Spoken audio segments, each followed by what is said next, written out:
चतुरस्रमण्डलं कृत्वा तदुपरि नैवेद्यपात्रं निधाय गायत्रीमन्त्रेण पात्रान् सम्प्रोक्ष धेनवाः अमृतीकृत्य सत्यन्वरतेन परिषिञ्चामि नैवेद्यं निवेदयामि।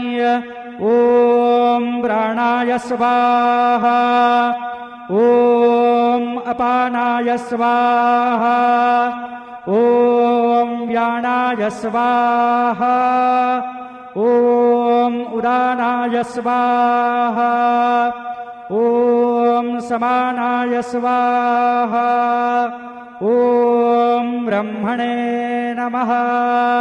नैवेद्यमध्ये पानीयं समर्पयामि पुनर्नैवेद्यं निवेदयामि।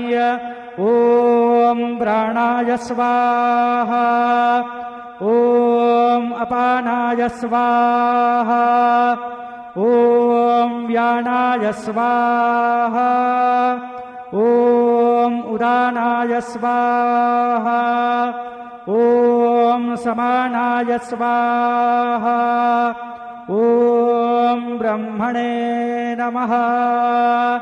नैवेद्यं समर्पयामि हस्तप्रक्षालनं समर्पयामि मुखप्रक्षालनं समर्पयामि।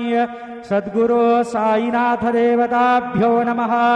प्रार्थनापूर्वक नमस्कारं करोमि अथ मङ्गलारार्तिक्य दीपं दर्शयामि।